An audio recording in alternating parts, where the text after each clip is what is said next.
Hello, everyone in the multiverse and beyond. This is your friend forever, Evan Lefavor, with an important video. Today, I am going to be reviewing the new film Spider-Man Homecoming and giving you a little insight into this film. And don't worry, this is going to be a spoiler-free review. So you can watch this review before you see the movie or after you see the movie and still enjoy it without having to worry about the movie being spoiled for you. Because I'm a believer that, don't spoil the movie for people. If it's a good movie, don't spoil it for people. And I'm here to tell you, Spider-Man Homecoming is a good movie. But first, let me say that I was coming into age when the original Spider-Man by Sam Raimi came out. And that film introduced me to Spider-Man in a big way. Okay? And that film is what made me fall in love with the Spider-Man series and the Spider-Man character because it was such a strong film. Sam Raimi is a genius, and what he did with the original Spider-Man trilogy is great. All right. And, the cool part about the original Spider-Man films that Sam Raimi made were that it really was a hero's journey, and these films were morality tales. All right. And you experienced these real moral dilemmas that Peter Parker and Spider-Man go through, and the lessons they learn, and how Spider-Man becomes a better person, how Peter Parker deals with these tough things he's got, these moral dilemmas that he has to deal with. And I think the original Spider-Man set a precedent for the modern day superhero movie, and the fact that good superhero movies are morality tales. Okay. And so I was, hoping for more of that in Spider-Man Homecoming.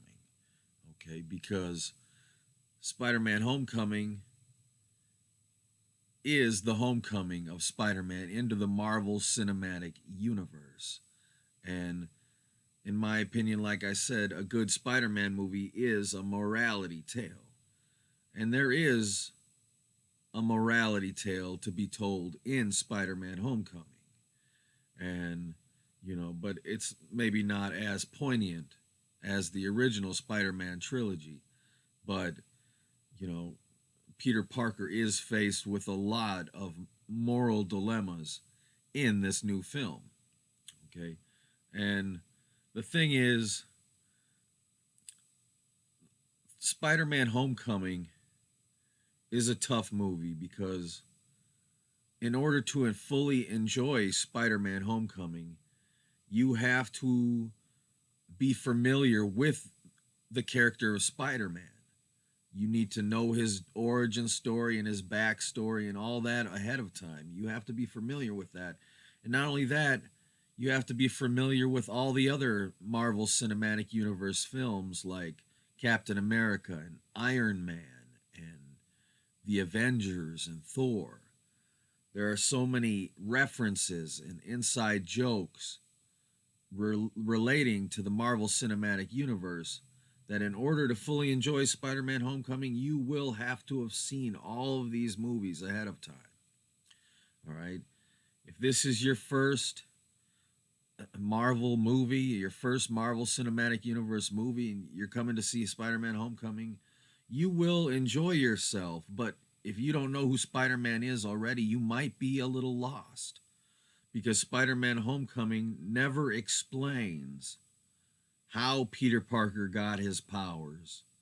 And I think he makes one reference to it. His friend Ned asks him, how did you get your powers? And he said, I was bitten by a spider, something like that. It's a real throwaway kind of line. There's no emphasis put on explaining to new people who are not familiar with Spider-Man who Spider-Man is, why he has these powers.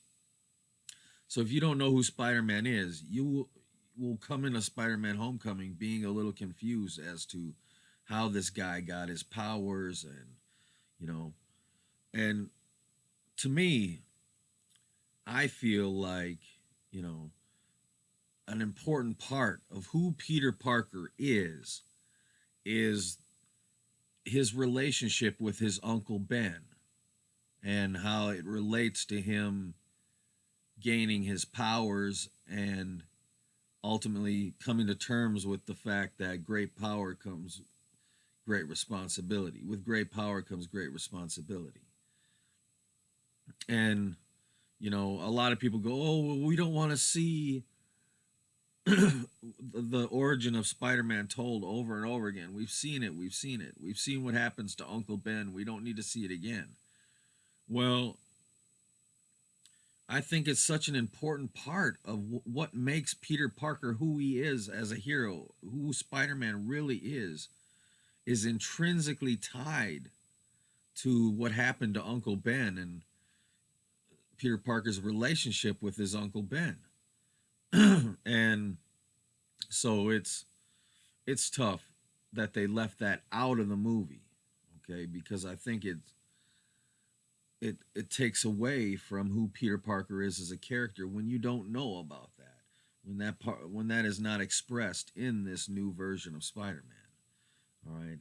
So you really don't get to know much of Peter Parker's backstory. You don't know why he's living with his Aunt May. He's just living with his Aunt May. You know, this movie expects you to know who Peter Parker is and who Spider-Man is going into it. Okay, and that's a lot to ask of the audience, especially with new audience members, which is a shame because Spider-Man Homecoming is a really good movie. Spider-Man Homecoming wipes the floor with the amazing Spider-Man movies starring Andrew Garfield that came out a few years back. All right, those movies are horrible compared to Spider-Man Homecoming. And Spider-Man Homecoming nails everything. It nails everything that it tries to set out to do, it accomplishes. And now, me particularly, I'm not a big fan of a shared universe when it comes to comics and superheroes. All right, I actually prefer Spider-Man when he is living in his own universe and he's the only hero around. All right. I liked Sam Raimi's Spider-Man trilogy because Spider-Man was the only hero. All right. Because that puts a lot more weight on your shoulders when you're the only one that can save the day. Right? And to me, that's much more of a compelling story to tell when you are the sole hero. That's why I enjoy Tim Burton's Batman movies, where Batman is the only hero around. All right, you don't hear about Superman or Wonder Woman or Aquaman in Tim Burton's Batman movies because Batman's the only hero around, and that makes him so much more compelling of a hero. It's so much more interesting to watch that hero's journey when the weight of the world is on their shoulders because they're the only hero around. They're the only one standing up to do something. But now we have this obsession with the shared universes. So we now have Spider-Man living and coexisting in a world with all these other superheroes, which is true to the comics. Yes, that happens in the comics eventually. The Marvel universe becomes a shared universe. But I'm just not a big fan of it. Okay, I think crossovers are cool. Shared universes can be fun, but to me, that when you have this shared universe, it becomes the journey of the hero becomes more about a Me Too thing, and that's what Spider-Man: Homecoming becomes. Is Spider-Man wants to be a hero too? All right, he wants to be an Avenger. He wants to be like Tony Stark. He wants to be a hero. He because he has the power, but you see, it dampens Spider-Man's journey. For me personally, it dampens Spider-Man's journey when there are already all these other heroes out there saving the world. it doesn't really give him the motivation he needs to become a hero, especially when you don't tell the story of Uncle Ben and how it affects him and motivates him to be a hero and to do good. And so you're missing all of that. So when you get into Spider-Man Homecoming, with what you're left with is a Peter Parker who is motivated to show off and be part of the team. He wants to be respected. You see, there, if you pay attention to the Spider-Man character and you're familiar with the Star Wars movies, Peter Parker and Anakin Skywalker are very similar characters with some of the struggles they have to deal with. And, you know, Peter Parker he wants to be respected right away. You know, he wants to be promoted to being an equal on the Avengers. He wants to be treated like an adult. He wants to be respected for what he can do before he's even proven what he can do, really. So it's interesting, you know. It's a cool way to do this version of Spider-Man. So my suggestion to you is, if you grew up watching Sam Raimi's Spider-Man trilogy with Tobey Maguire or anything else, and if you grew up with the comics, try to get rid of all your preconceived notions before you go in to see Spider-Man Homecoming, and just accept it for face value for what it is, which is a completely original take on Peter Parker that is specific to the Marvel Cinematic Universe. Okay? And this, if you are a comic book fan, you will realize that Spider-Man Homecoming really rips off Ultimate Comics Spider-Man Miles Morales' origin story. So if you read Ultimate Comics Spider-Man with Miles Morales, where Miles Morales becomes the new Spider-Man, well, his story, there are elements directly ripped from the pages of that comic book and put on to the big screen in Spider-Man Homecoming. The whole relationship with Peter Parker and Ned, his friend Ned, is directly ripped off from Miles Morales' version of Spider-Man and his friend who finds out that he is Spider-Man. So, which is interesting because, you know, there are characters that are related to Miles Morales in Spider-Man Homecoming. Okay. So Spider-Man Homecoming, it is a good movie. You know, at the end of the day, it is a very good movie. You have to put away your expectations and just enjoy it for what it is. And you know, it is a fun and entertaining movie, and it manages to show you a different side of Spider-Man, to show you new things. And there's so many good talking points to bring up about this movie. All right. It manages to feel original while still being faithful to the source material. Okay? And it modernizes Peter Parker. This is the most modern take on Spider-Man there has ever been. All right? And there's a dichotomy in the movie where, you know, Peter Parker has this Spider-Man suit designed by Tony Stark, and this Spider-Man suit has all of these technological capabilities built into it that help augment Spider-Man's natural powers.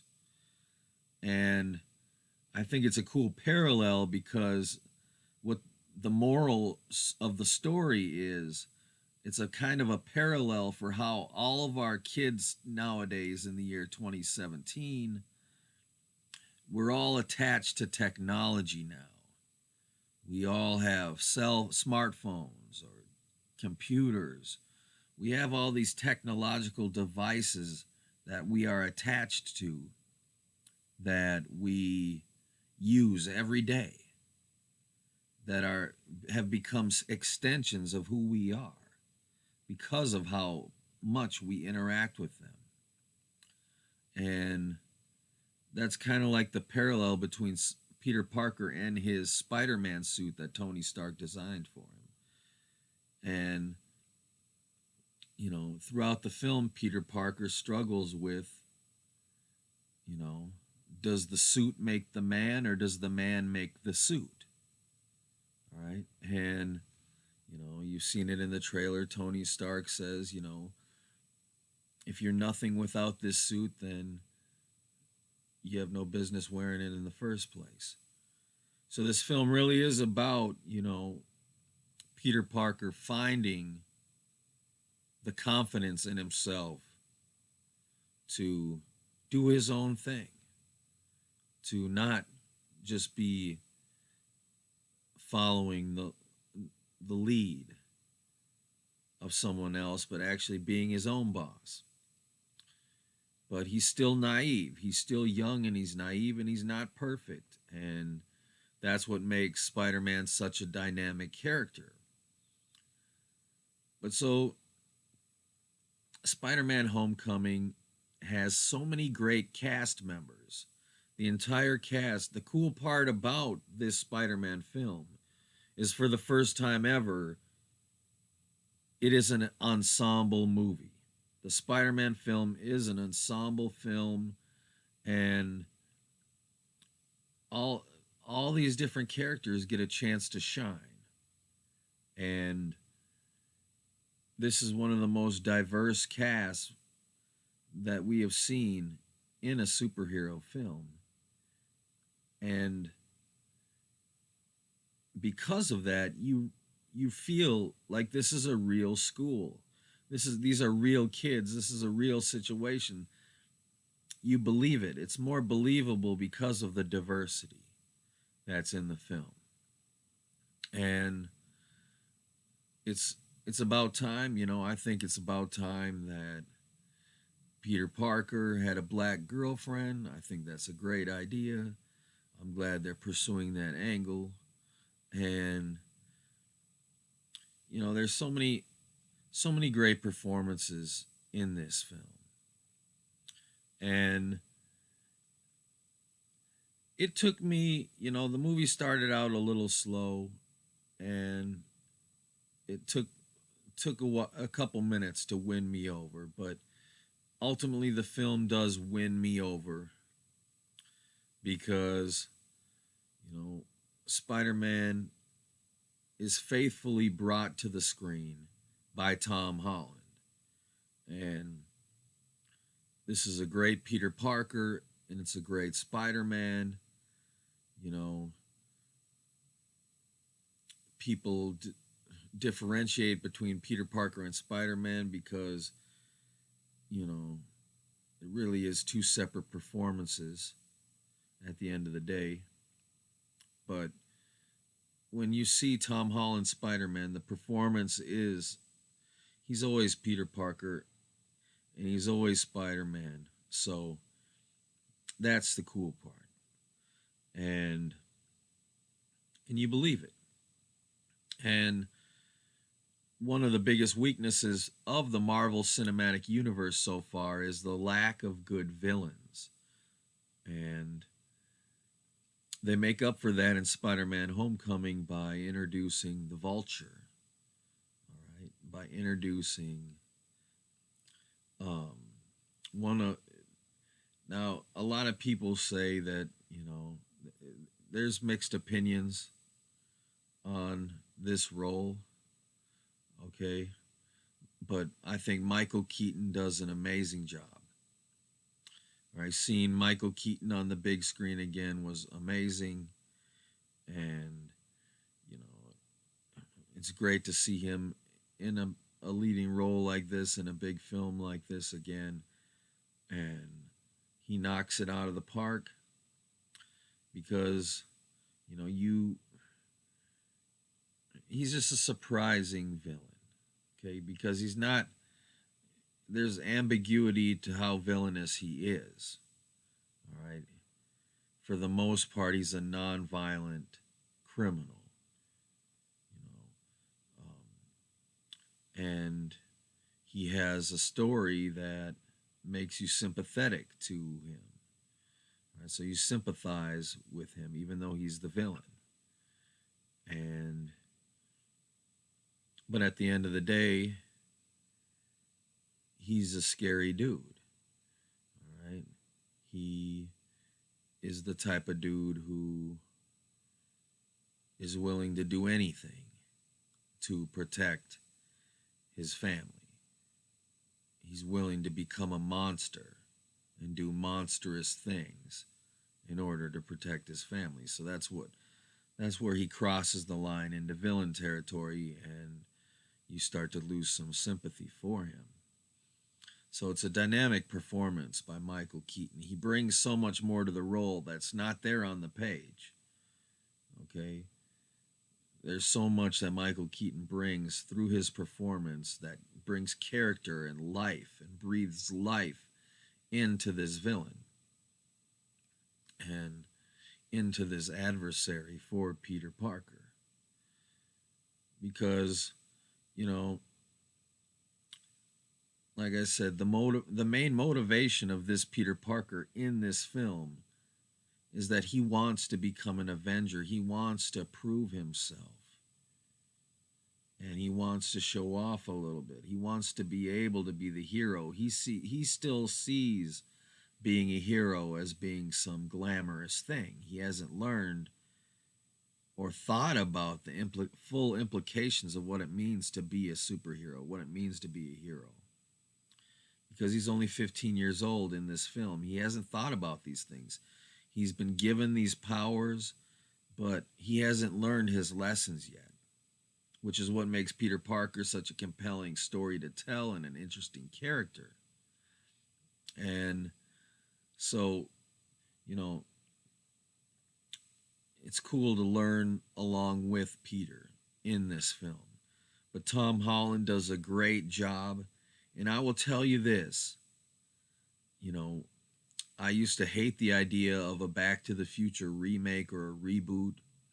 But after seeing Spider-Man Homecoming, I am convinced that Tom Holland was born to play Marty McFly in a Back to the Future reboot, as, starring alongside Jim Carrey as Doc Brown. So I think that would be perfect casting, and with the right script, it could be a really great script. So Universal, please convince Robert Zemeckis and Bob Gale to sign off on a Back to the Future reboot starring Tom Holland as Marty McFly.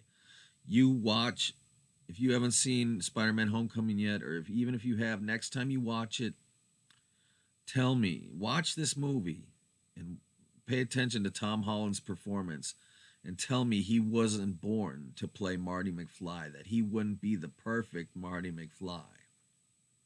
And I know what you're saying. Michael J. Fox is already the perfect Marty McFly. But, you know, the thing about a reboot is even if the reboot turns out bad, it's never going to change the original. The original's not going to become a worse movie because the reboot was bad. But I think, you know, sure, people say it's sacrilegious to reboot Back to the Future. I say, after seeing Tom Holland's performance in Spider-Man Homecoming, I think it would be a successful venture to reboot Back to the Future with Tom Holland as Marty McFly. But that's just a side note, okay? Because he brings a lot to this character. You know, it's not easy when you are trying to, because in case you didn't know, Tom Holland is not an American. So he's doing an accent on top of his performance.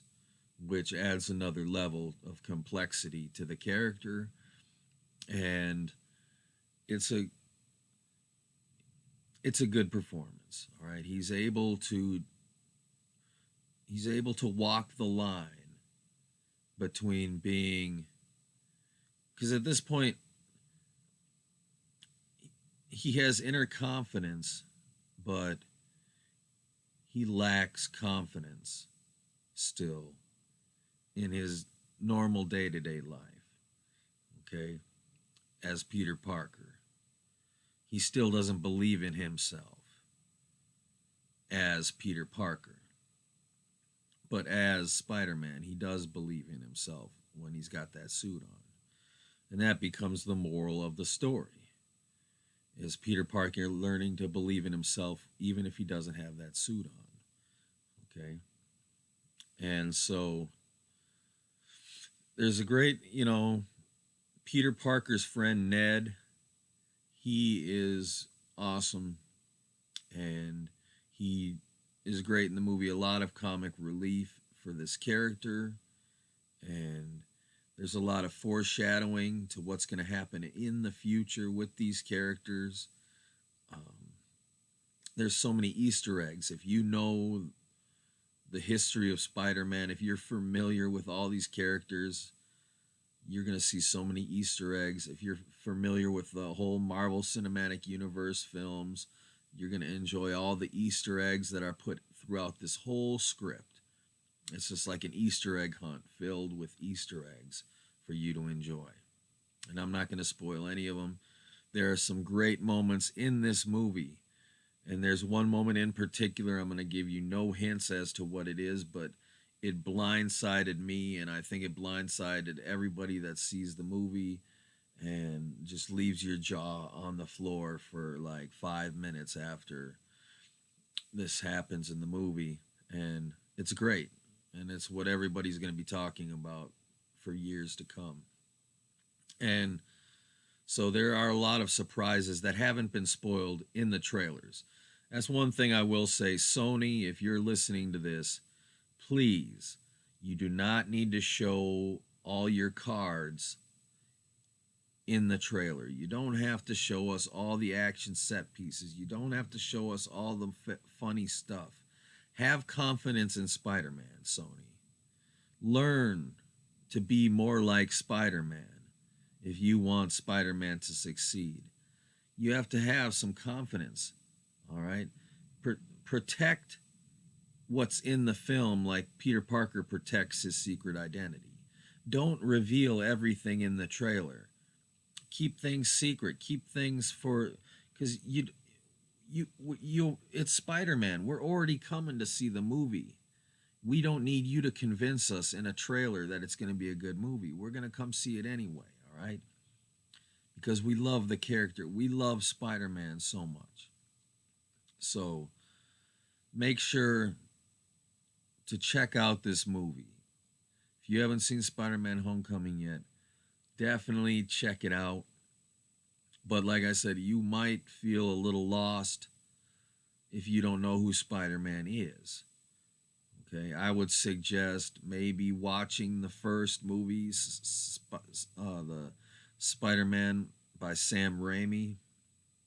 Watching that movie first if you haven't seen Spider-Man, because if you don't know who Spider-Man is, this is not the best introduction to the character, in my opinion. Like, if you really want to know what makes Spider-Man tick, Sam Raimi's Spider-Man movie, it'll explain his origins to you and everything, even though it's different. I would love to hear the Marvel Cinematic Universe's version of how Spider-Man became Spider-Man, how he got his powers in this universe, and what happened to Uncle Ben in this universe. I see that as being something that's interesting, okay? And I hope they touch on it. I hope they can find the confidence to touch on that in the future so that we can understand how Peter Parker got to where he is today, living alone with Aunt May. All right? Because if you don't know, Spider-Man Homecoming is not going to provide you the answers to those questions. It's, you know, but as it stands, Spider-Man Homecoming is an entertaining film from start to finish if you remove your expectations as a Spider-Man fan or as a comic book fan and just let the movie be its own thing. And you will enjoy this movie. So try to do that. Try to let the movie be itself and accept it for what it is, and you will have a fun ride. Um, it's not the tone. The tone of the film is that it is kind of self-aware. It's treading that line between Deadpool self-awareness at this point. Like, it is a self-aware film, and there is a lot of comedy in it, but there is drama there as well, and it's not campy. A lot of people complain that the original Spider-Man trilogy by Sam Raimi is kind of campy and comic booky and kind of cartoonish. And then they complain that the Amazing Spider-Man movies tried to be too dark and too brooding and too realistic. And this is kind of a more lighthearted, free-spirited Spider-Man film that isn't weighed down by the morality tale, but it still has a morality tale in there if you know how to look for it. And I think that's important because the most compelling thing about Spider-Man is the journey of Peter Parker learning his lessons and making mistakes, and really how he develops into being the best Spider-Man he could possibly be. And his relationships with all these different characters and these villains and the people in his life. And I hope to see Sony continue their relationship with Marvel so that we can get Tom Holland signed on for more movies. Right now it's only a 5-movie deal. That means Captain America Civil War,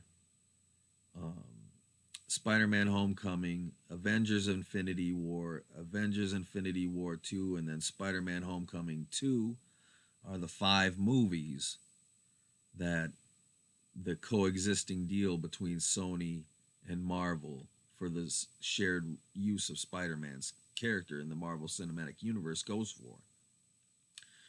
So get out and see Spider-Man Homecoming as soon as possible. Support this movie so that you can give Sony the confidence to continue this deal with Marvel, to make sure that this pays off for Sony so that they can see that this is a good thing that they've done, so that we can extend this so that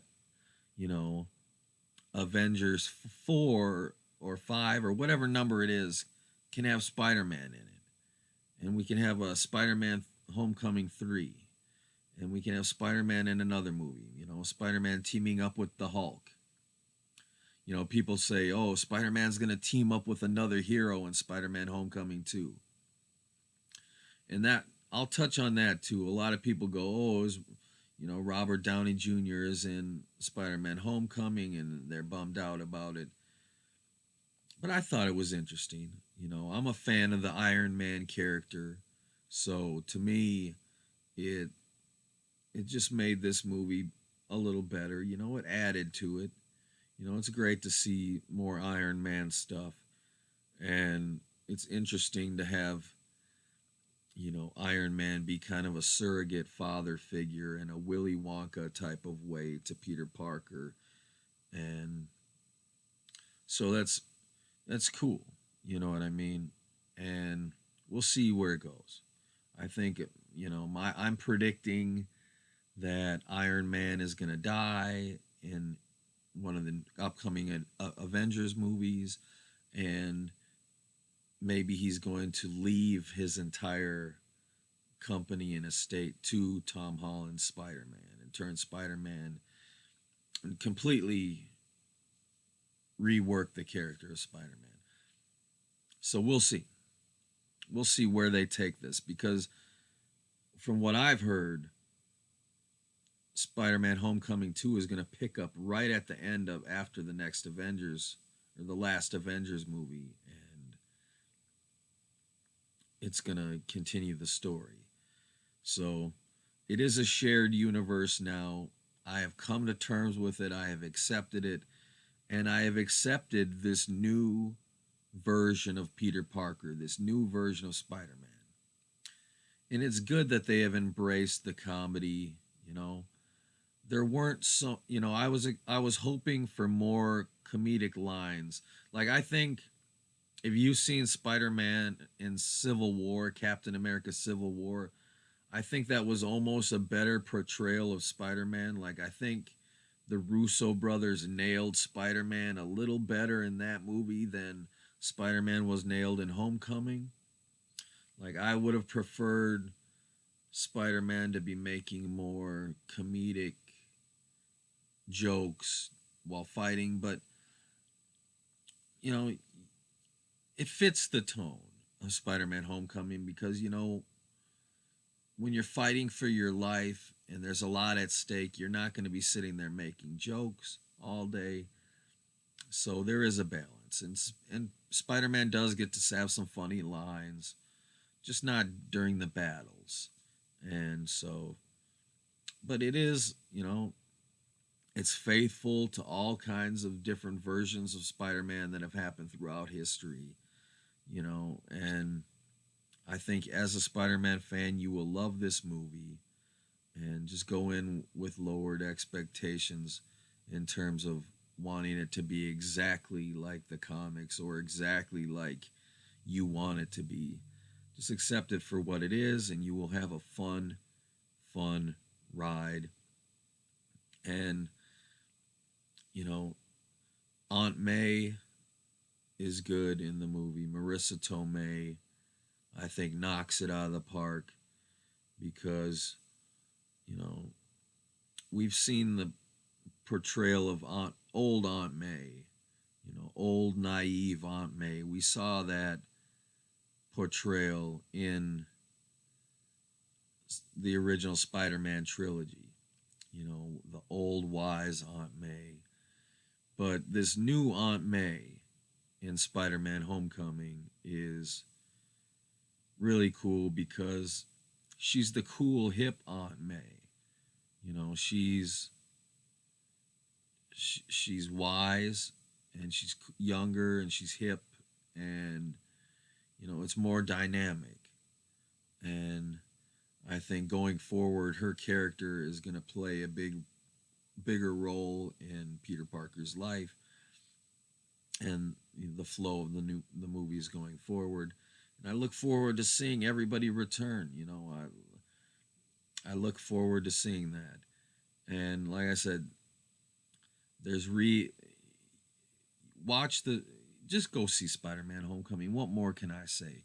Go see Spider-Man Homecoming, or if you're strapped for cash, wait and buy it on Blu-ray. Either way, check out the movie, support the movie. Let Sony know that you want Spider-Man to stay in the Marvel Cinematic Universe, that as long as this partnership between Sony and Marvel can continue, that you will continue to support movies with Spider-Man.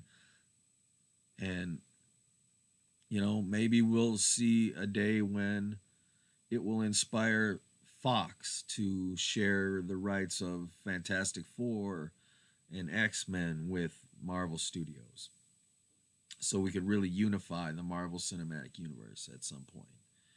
But now you know a little bit more about Spider-Man Homecoming. Hopefully I've managed to be as spoiler-free as possible for you, because I don't want to spoil anything in this movie. Just go out and see it. You're going to love it. All right. I am your friend forever, Evan Lefavor.